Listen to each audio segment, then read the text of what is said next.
Ah, it's been so peaceful as of recent. I wonder why. Oh, Ura-chan posted something on her Instagram. Wow, this is actually pretty good. Oh no, it's back! Unordinary is back, baby! Next week. That's right, our favorite PTSD riddled child will be back on December 8th to everyone's enjoyment. For those unaware, Unordinary is a webtoon original series that takes place in a world of powers, where just about everyone has superhero-like abilities called, well, abilities. Depending on how strong your ability is, correlates pretty directly to how much of a good time you're gonna have in school. Our story mainly takes place in Wellston, a high school housing many of these super-powered students, including John, a powerless, wink wink, in a world that values power and strength over everything else. As people with such strength would bully and beat down those whose strength is less than theirs. This system is established not only in Wellston, but in every other school. The hierarchy dictates that the strong rise above and the weak cower below. That's basically a direct quote from Arlo, the king of Wellston, when we start the series.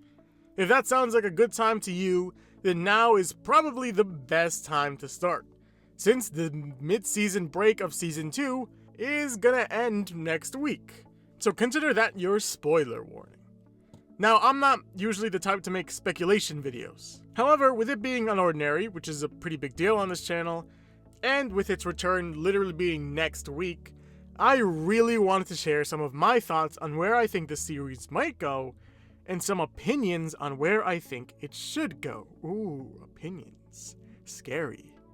Now, looking back on the series itself, I'm actually low-key surprised by the series' structure. The first half of Season 1 is very much setting up the world, the characters, the system. Meanwhile, the second half is how John shakes things up. Meanwhile, Season 2 is a direct result of John's actions.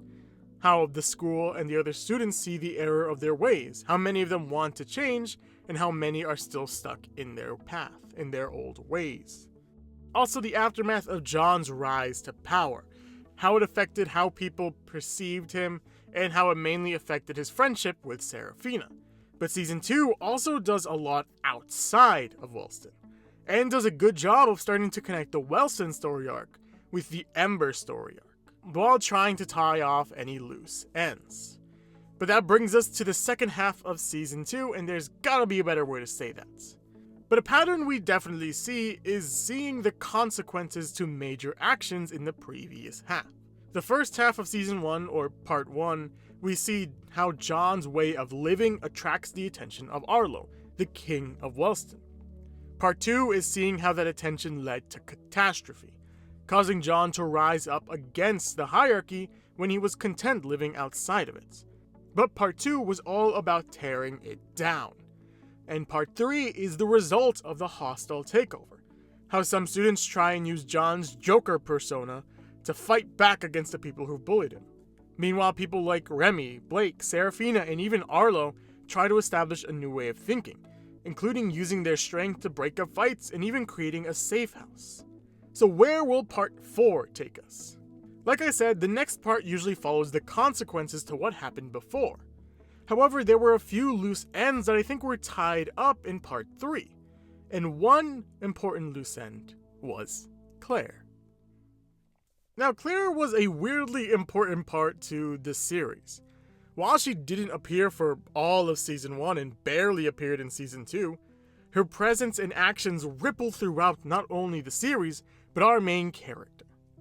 Just as a reminder, before John went to Wellston, he lived in New Boston, where for many years he actually was a cripple, alongside other cripples like Adrian and Claire. He eventually did befriend both of them, causing them to stick together. However, a problem, or I guess blessing depending on how you look at it, John does have powers, an incredibly interesting ability, aura manipulation. The ability to mirror and even boost other people's ability, being able to mirror multiple abilities at once. Imagine fighting someone that doesn't just use your power, but uses it better than you do. That's how good John was. The problem was that John's power kind of went to his head. He was able to finally punish those who've wronged him, but no one, not even his friends, could hold him back. Enter Claire. Actually entered this video because I'm really just explaining this video again, but Claire seemingly betrays John. At this moment, John starts to demonize Claire, starts to blame her for his downfall. So in this newest season, when Claire makes a reappearance and John learns that Claire isn't to blame, but he is, he goes to her and apologizes. Honestly, I really don't think that Claire accepts the apology. Her wording is a little weird, but the way she says it makes me think one thing, and that's Claire isn't going to appear in part 4 or any of the series. Look, I get it. Claire was just introduced again. Her actions and relationship with John was so important to everything. And for her not to appear again might be a little weird, but hear me out. I honestly don't think she'll never appear again, but I don't think she's going to be a major part of the story moving forward. The way their conversation happened and ended makes it seem like these two are going down very different paths. Paths that won't interact again. John very much demonized Claire, blamed her for his downfall, intentionally or not. He wanted one reason for things to be out of his control. Yet again, just see this video. But now that he sees that he's to blame, now that he's laid everything out, he can finally move forward, past Claire, past their previous relationship, their past problems. In my humblest opinion, I don't think Claire needs to make a reappearance, and I honestly don't think she should. Part 3 was very much dealing with what happened before, and it feels like Part 4 and onward should feel like it's looking forward. But Claire might have provided something for what's to come. More specifically, her ability, clairvoyance. Get it, eh? Anyways, she gets infrequent glimpses of the future. In her last conversation, we see one last future glimpse. Not a lot though. Just John entering an office with this white hair man looking back. Who is this man? We have two options here, connected to either one of our major stories. That being the Wellston story, what's going on with the school and what the students, or with the Ember/Spectre storyline. I can't definitively tie it to either or, but we can make some speculations.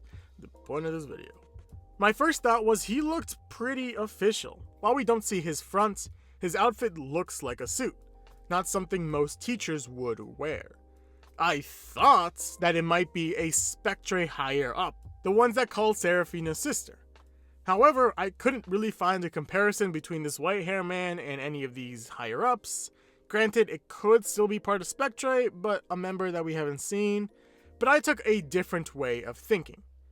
This office doesn't look super familiar. However, it does look a little bit like Arlo's aunt's office, Aunt Val. She is a policewoman, I believe. She works with the authorities, whatever that means.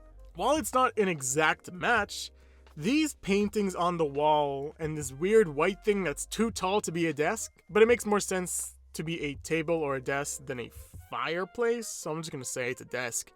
Now, I don't necessarily think that this boy over here is part of the police or even Ember, but I think it's possible he's a government official, maybe part of Keon's task force, or maybe some part of Board of Education, maybe like a superintendent. The reason I went down this path is because John here is wearing his school outfit. Something he only wears at school. I know it sounds kind of obvious, but John has other clothing. Actually, the series makes a point that when the students aren't in Wellston, they wear other clothing. So why would John wear his school outfit to something that didn't relate to school? And speaking of school stuff, that brings us to what's gonna happen at Wellston. There's been a lot of threads going all over the place. John's back at school, Seraphina's getting her ability back, Arlo's breaking tradition, Remy and Blake are still acting like almost guard throughout the school. John's return will definitely be a mixed bag. People will 100% be terrified that John's back, and John will definitely struggle. People will definitely be talking behind his back. looking at him weird and saying things that definitely triggered him in the past. I also doubt that Blake and Remy will give John a second chance easily. He'll definitely need to work for their forgiveness. Meanwhile, Arlo is pretty neutral about him. They've both messed up. They both realized how wrong they were. They're both moving forward. Meanwhile, we know that Serafina doesn't have all her powers back. So she's still kind of a crippled, possibly. It's been a couple weeks since she last used her powers, so I don't know how that's gonna work. But I think it'd be interesting to see a crippled Serafina and a powerful John. I think John will learn to use his power at 10%. What I mean is that John would only ever use his power at 100%, when he was too mad to control himself. However, I think we're really gonna start to see John holding back. Sure, it's gonna be so difficult for him, but I think it's gonna be very difficult for him to hold back. He's still gonna be tormented by the fact that many of the people he's fighting bullied him, but I think we're gonna start to see that, especially with Serafina being there. Meanwhile, Remy and Blake, I think, will likely go back to being vigilantes. Especially since Arlo's Aunt Val kind of threw them under the bus, as a way to start helping others and branching out. Which is where I think John will start to gain their forgiveness, maybe. I think moving forward, everyone realizes one thing, that their system, that their hierarchy doesn't work. It's not a functional way to support others, it's not a good way to move forward.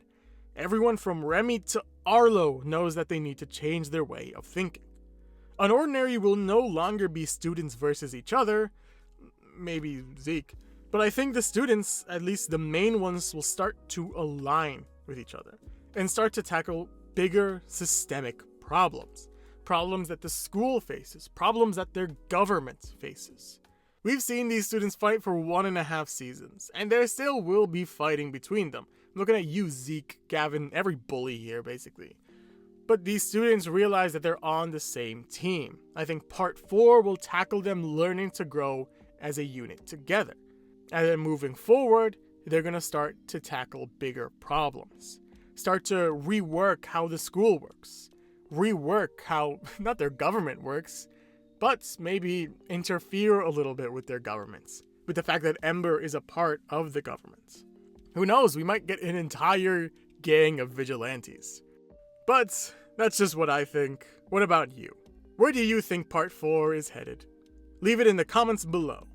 But like always, thank you for watching, and I hope I'll see you next week. Take care.